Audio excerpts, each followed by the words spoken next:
हुए नजर आ रहे हैं। हॉर्मूज में जहाजों पर हुए हमले का जवाब यहाँ पर अमेरिका देने की बात कर रहा है। चाबहार, कोनारक और बुशर में लड़ाकू विमानों से हमला किया गया है। ईरान के कई शहरों में अमेरिका ने बड़े हमले किए हैं और कई जगहों पर बम बरसाए हैं। तस्वीरें आपको दिखा रहे हैं अलग अलग जगहों में, चाहे वो चाबहार हो, कोनारक हो या बुशर हो, जगह जगह लड़ाकू विमानों से अमेरिका ने ईरान पर हमला बोला है। तो आधी रात को ईरान दहल गया है और ये वो वक्त है जब अब आज सुप्रीम लीडर खामेनेई को अंतिम विदाई ईरान देगा। लेकिन ईरान बार बार ये बात कहता हुआ यहाँ पर नजर आ रहा है कि बदला वो जरूर लेगा।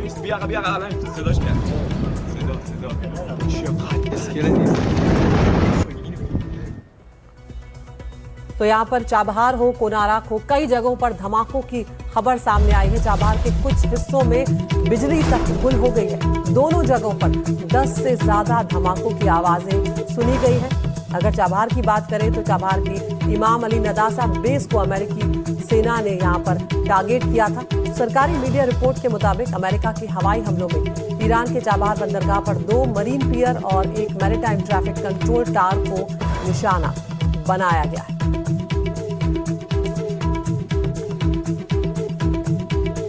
तो यहाँ पर ट्रैफिक कंट्रोल टावर को निशाना बनाया गया है। तो चाबहार और कोनारक जो है वहां पर ज्यादा धमाकों की बात यहाँ पर सामने आई है। चाबहार के कुछ हिस्सों में बिजली तक चली गई। तो अमेरिका यहाँ पर आक्रामक रुख अपनाता हुआ नजर आ रहा है। यहाँ पर डोनाल्ड ट्रंप ने कहा था कि ये युद्ध नहीं है, परमाणु हथियारों से मुक्ति है। और ईरान यहाँ पर कह रहा है कि ये जो दबंगाई हमसे की जा रही है इसके में हम झुकने वाले नहीं हैं।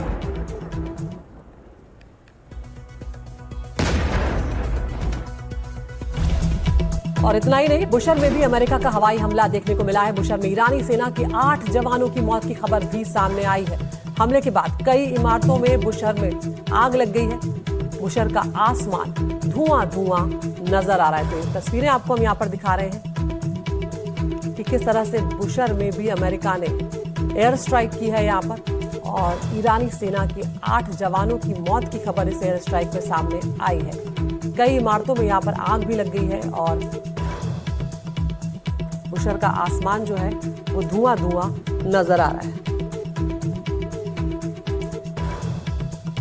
प्रदीप दत्ता हमारे सहयोगी लगातार इस पूरी खबर पर नजर बनाए हुए हैं। प्रदीप, जिस तरह से हम देख रहे थे कि डोनाल्ड ट्रंप का जो बयान सामने आया था, जिस तरह की चेतावनी वो दे रहे थे, बिल्कुल वैसा ही यहाँ पर अमेरिका का रुख भी नजर आ रहा है। ताबड़तोड़ हमले।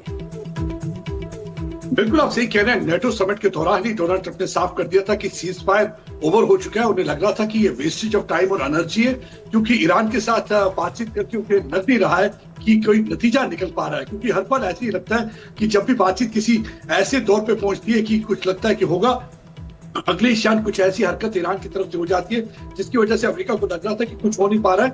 ये एक वजह कि आपने देखा होगा लगातार दूसरे दिन अमेरिका की फोर्सेस द्वारा जो है अटैक किया गया है। और इस बार उन्होंने आप देखो बुशहर में टारगेट किया गया, कोनारक को टारगेट किया गया, चाबहार को टारगेट किया गया, सिरे को टारगेट किया गया और बंदर अब्बास को टारगेट किया गया। बुशहर की आप तस्वीरें देख सकते हैं किस तरीके से कई इमारतों में इस समय धुआं उठ रहा है, आग लगी हुई है और बताया जाता है कि 8 सैनिक मारे गए। उसके अलावा आप देखेंगे रेलवे ब्रिज को टारगेट किया गया और एयरपोर्ट के पास एक बिल्डिंग है जो सदर्न साइड ईरान में है, उस बिल्डिंग को भी अटैक किया गया जिसमें एक फायरमैन कहते हैं कि इंजर हुआ है। तो यानी कि जो तीव्रता है अटैक की काफी बढ़ चुकी है। 5 गुना ज्यादा बड़ा अटैक माना जा रहा है जो उन्होंने पिछले दिनों कर रहे थे। और ये बताया जाता है अटैक इसलिए किया गया जिस तरीके से उन्होंने वहां पे 3 शिप्स को टारगेट किया था ईरान ने, उसके बाद से अमेरिका काफी गुस्से में है और उन्होंने ये जवाबी कार्रवाई उसके बाद दी हुई है। और अमेरिका का कहना है कि हम ये अटैक स्ट्रेटेजिकली इस तरीके से कर रहे हैं ताकि उनकी कैपेबिलिटी को डिग्रेड किया जाए और नेविगेशन में किसी किस्म का कोई फर्क ना है। क्योंकि अमेरिका को लग रहा है कि काफी ज्यादा ईरान जो है मनमानी कर रहा है स्ट्रेट ऑफ हॉर्मुज में, और उस मनमानी की वजह यह है कि कई बार वो वेसल्स, टैंकर्स और शिप को टारगेट करता है। 2 दिन पहले देखा गया था किस तरीके से उन्होंने एक कतारी ऑयल टैंकर को टारगेट किया था, उसके साथ साथ सऊदी अरब का एक वेसल भी था जिसमें ऑयल था, उसको भी टारगेट किया था, और एक वेसल था उसको टारगेट किया था। उसके बाद से अमेरिका की तरफ से जो अटैक्स की तीव्रता है वो बढ़ गई है। इस मामले में ऐसा लगता है कि एक बार फिर से स्ट्रेट ऑफ हॉर्मुज पे कंट्रोल के लिए जो है ये जंग चल रही है, आखिरी मरहले में एक बार जंग है। हालांकि ईरान ने भी दावा किया कि उन्होंने भी 85 लोकेशन पर निशाना